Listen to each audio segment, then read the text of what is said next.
Welcome back traders. आशा करता हूं आप सभी बहुत अच्छे होंगे। फाइनली आज के एनालिसिस में हम ये देखेंगे कि कल जो मार्केट में हमारी एक्सपेक्टेशन चल रही थी मार्केट को लेकर कि एक बड़ी बुलिश रैली आ सकती है, या फिर जो हमारी एक्सपर्ट्स की राय थी वो नेगेटिव आज होती हुई क्यों दिखाई दी। साथ में ये डिस्कस करेंगे कि आरबीआई ने अपने पॉइंट्स में कौन कौन से पॉइंट्स हाईलाइट किए थे जिसको मार्केट ने इतना नेगेटिवली लिया और मार्केट में आज आपको एक बड़ा फॉल देखने को मिला।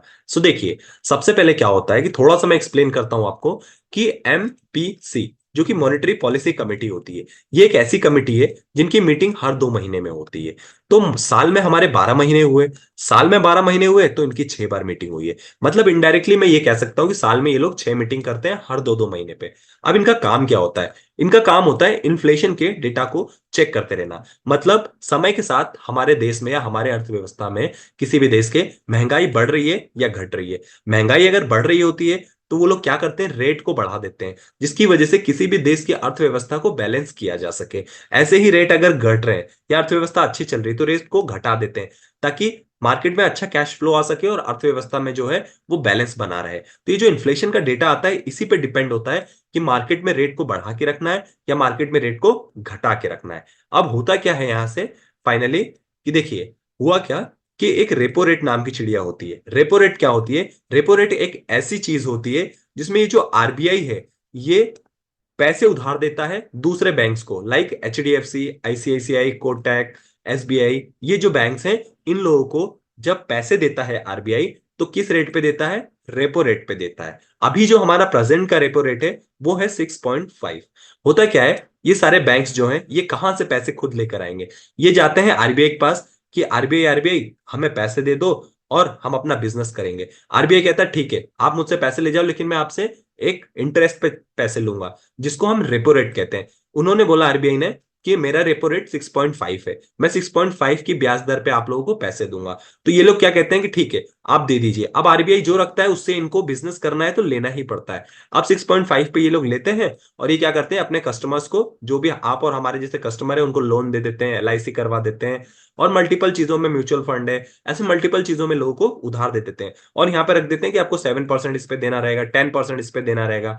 अब होता क्या है कि मान लीजिए मैं कस्टमर हूं, मुझे बैंक ने 10% पे कुछ भी, मैंने होम लोन लिया, कुछ भी लिया, उसने मुझे 10% पे दे दिया। अब मैं जो इसको इंटरेस्ट पे कर रहा हूं इस बैंक को, उस बैंक के पैसों में से ही ये कुछ पैसे निकाल के जो इंटरेस्ट वाले हैं वो इनको दे देता है और बाकी बचे हुए जो है वो अपने पास रख लेता है। यही इन बैंक्स की कमाई होती है। अब होगा क्या? अब मान लीजिए अगर ये जो रेपो रेट है, ये रेपो रेट 6.5 से बढ़ाकर मैं 7 कर दूं, तो क्या होगा? बैंक जितना मुझसे पैसे ले रहे थे, क्या अब उतना लेंगे? नहीं, क्योंकि अब उनको कर्ज ज्यादा चुकाना होगा। तो कम से कम ये मेरे से लेने की कोशिश करेंगे पैसे।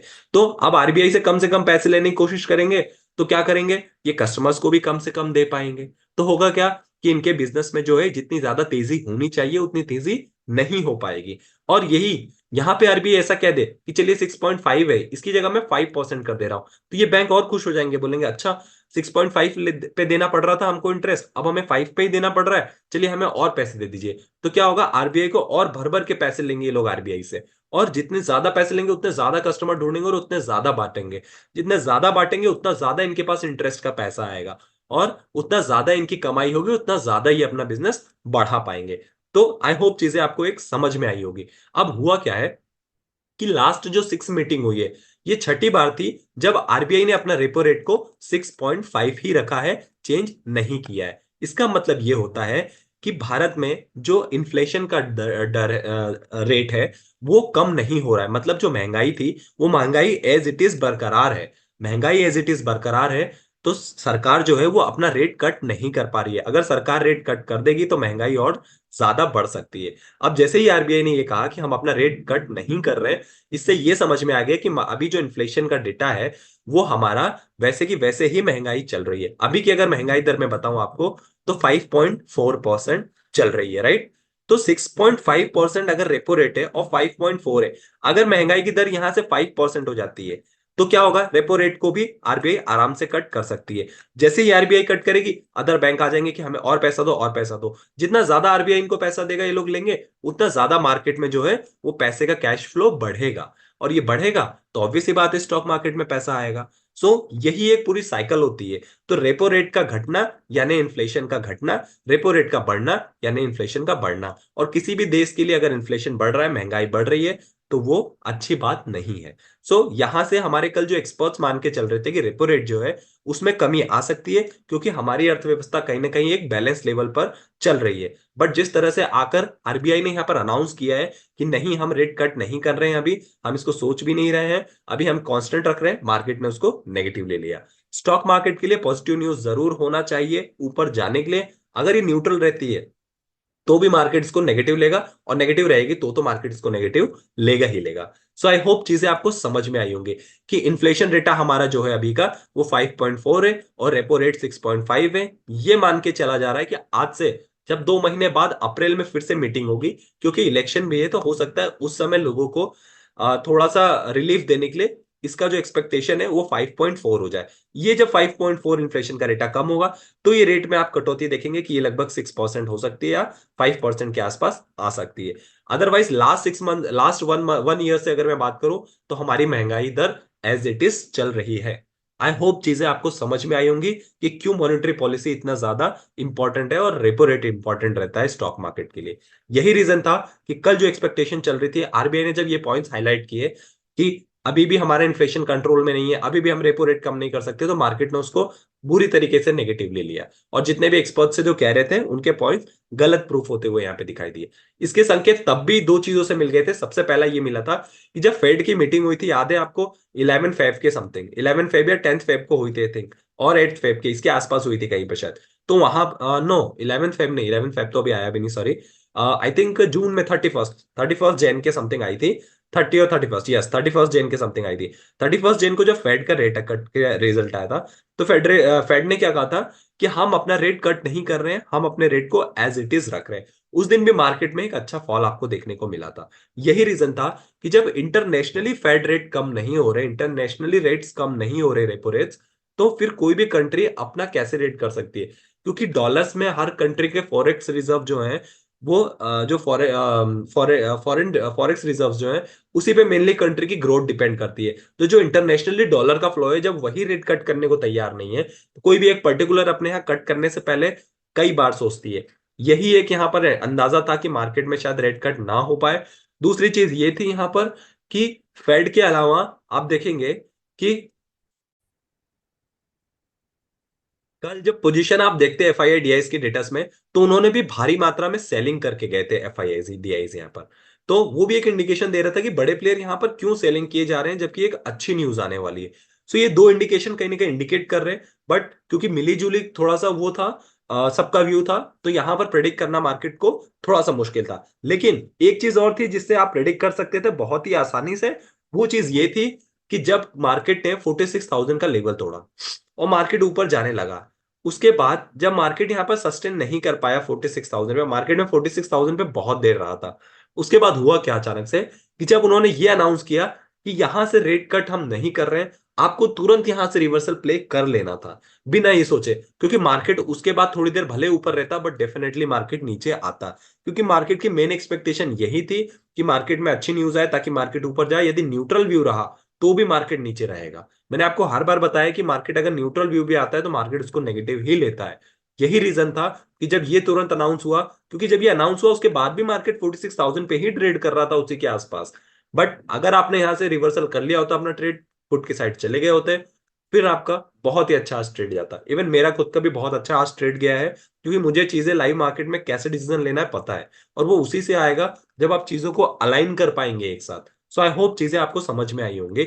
मैंने एक्सप्लेन करने की पूरी कोशिश की थी, आपको 3 बार 4 बार हिंट मिली थी। आप अगर वो पूरी तरीके से फॉलो करते तो आप कॉशियस रहते। पहला मैंने आपको बताया फेड रेट जो है वो यहां से कट नहीं हुआ था इस बार 31 में, वो एक हिंट थी। दूसरी हिंट ये थी कि आप फेड का नहीं भी ध्यान में आया होगा तो एफआईडीएस की एक्टिविटी कल देखते तो आपको भारी मात्रा में यहाँ पे सेलिंग देखने को मिली थी। तीसरी, अगर ये दो चीज नहीं भी पता होती तो भी जो तीसरी चीज थी वो ये थी कि मार्केट में जब आपको ये पता चल गया कि आरबीआई ने आके अनाउंस कर दिया कि नहीं कट कर रहे हैं और 46,000 पे मार्केट ट्रेड कर रहा है, तो फिर आप यहां से बंद करके आंख क्यों नहीं लेते? मार्केट में एटलीस्ट 400 to 500 पॉइंट्स का एक्सपेक्टेशन तो था कि कल किसी ना किसी एक साइड मार्केट जाएगा। और यही हुआ। अभी आप देखेंगे कि एक्सपेक्टेशन से ज्यादा फॉल आया। सो आई होप कि आपको वन साइडेड ट्रेड मिला है और आप कहीं पे भी एंट्री करते तो आपको अच्छा ट्रेड मिल सकता था और आप अपना अच्छा प्रॉफिट बुक कर सकते थे। अब यहां से आगे क्या हो सकता है, देखिए मार्केट ऐसी कंडीशन में कि यहां से दोनों चीज हो सकती है। अब मार्केट में सबसे अच्छी चीज ये है कि मार्केट ने 45,000 का आज ब्रेकआउट दिया था, बट मार्केट ने 45,000 के ऊपर सस्टेन किया है। यहां से एक बाउंस बैक एक्सपेक्ट वापस से किया जा सकता है, जिसमें पहला लेवल जो होगा 45,500 होगा।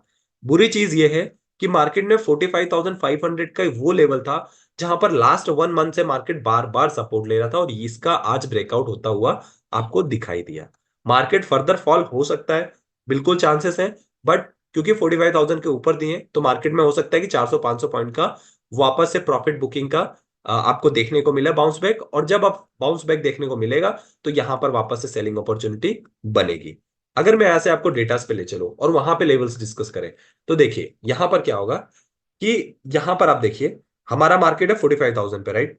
यहां से अगर मैं आपको पुट की साइड दिखाऊं तो देखिए ये लेवल अपने आप में एक सपोर्ट की तरह काम कर रहा है 1 लाख कॉन्ट्रैक्ट के साथ। अगर ये लेवल किसी कारण से टूट जाता है तो उसके बाद देखिए 72,000 ही मुझे एक दिख रहा है जहां पे थोड़े ठीक ठाक ट्रेडर बैठे हैं 44,500 के साथ डायरेक्टली 500 पॉइंट नीचे। अगर गैप डाउन खुलता है किसी कारणवश कल तो फिर आपको 500 पॉइंट नीचे बहुत आराम से मार्केट जाता हुआ दिखाई देगा, क्योंकि ऑलरेडी मार्केट वीक है। सेलर्स ऑलरेडी यहां पर कॉल राइटर्स एक्टिव है। मार्केट 45,500 को टच करता हुआ दिखाई दे सकता है। मान लीजिए किसी कारणवश मार्केट अगर गैप अप ओपन होता है और कॉल की साइड में आपसे पूछूं कि कहां पर रेजिस्टेंस है, तो देखिए 45,500 जो कि अभी तक एक सपोर्ट की तरह काम कर रहा था वो अब एक रेजिस्टेंस की तरह काम करेगा। तो यहां पर ये लेवल बहुत ही क्रूशियल होगा। अगर मार्केट इसको तोड़ता है जब कभी भी तो इसके ऊपर सस्टेन करना जरूरी है एक बुलिश मोमेंटम के लिए वापस से। तो अप साइड 500 पॉइंट और डाउन साइड 500 पॉइंट। कल आप ये देखेंगे कि होगा क्या कि मार्केट जैसे जैसे 200-200 पॉइंट ऊपर आएगा मार्केट में आपको सेलिंग प्रेशर देखने को मिलेगा और मार्केट वापस नीचे चला जाएगा। मार्केट उठने की तो कोशिश करेगा लेकिन सेलर्स यहाँ इतने एक्टिव रहेंगे, कॉल राइटर्स इतने एक्टिव रहेंगे कि मार्केट 200 पॉइंट ऊपर तो आएगा फिर वापस नीचे चला जाएगा। तो कोशिश क्या करनी है आपको, मैंने तीनों सिनेरियो बताया। पहला, गैप अप ओपन होता है, गैप अप ओपन होने दीजिए और गैप अप ओपन होने के बाद देखिए कि मार्केट सस्टेन कर रहा है नहीं कर रहा है, तो रिवर्सल प्ले करने की कोशिश कीजिए, वो ज्यादा अपॉर्चुनिटी वाला चीज रहेगी आपकी। अगर गैप अप ओपन होता है मार्केट यहाँ से 200 पॉइंट तो वेट कीजिए और देखिए कि मार्केट और 100-200 पॉइंट्स ऊपर जाता है। जैसे ही ऊपर जाए यहां से रिवर्सल प्ले करने के लिए कोशिश कीजिए, क्योंकि मार्केट अभी भी वीक है। ऊपर जाने में थोड़ा सा मेहनत लगेगी मार्केट को यहाँ से। तो अगर मार्केट गैप अप ओपन होता है और मार्केट 100-200 पॉइंट और ऊपर जाता है तो यहां से आप रिवर्सल प्ले कर सकते हैं। मान लीजिए मार्केट गैप डाउन होता है तो फिर गैप डाउन होने के बाद मार्केट को गैप डाउन होने के बाद फिर मार्केट को जो है आप थोड़ा सा 100 पॉइंट और बाउंस लेने दीजिए, फिर यहां से सेलिंग प्रेशर क्रिएट कीजिए, फिर यहां से रिवर्सल प्ले कीजिए। जैसे ही आप रिवर्सल प्ले करेंगे तो मार्केट में आप देखेंगे कि यहां से आपको रिवर्सल प्ले करने का अच्छा अपॉर्चुनिटी मिलेगा। सिमिलरली मान लीजिए फ्लैट खुलता है तो फ्लैट की कंडीशन में मैंने आपको बताया पहले मार्केट को बाउंस बैक लेने दीजिए, फिर रिवर्सल के लिए रेडी रहिए। यदि फ्लैट खुल के नीचे साइड जाने लगता है तो फिर आप देखेंगे 45,000 के नीचे अगर सस्टेन करने लगे तो फिर आप यहां से डाउन साइड रिवर्सल प्ले कर सकते हैं। आई होप चीजें समझ में आई होंगी। वीडियो थोड़ा लंबा हो गया बट इंफॉर्मेटिव है। So that's all for the video. Video अच्छी लगी हो टू लाइक एंड सब्सक्राइब। मिलते हैं अपने अगले डिस्कशन में, तब तक के लिए साइनिंग ऑफ।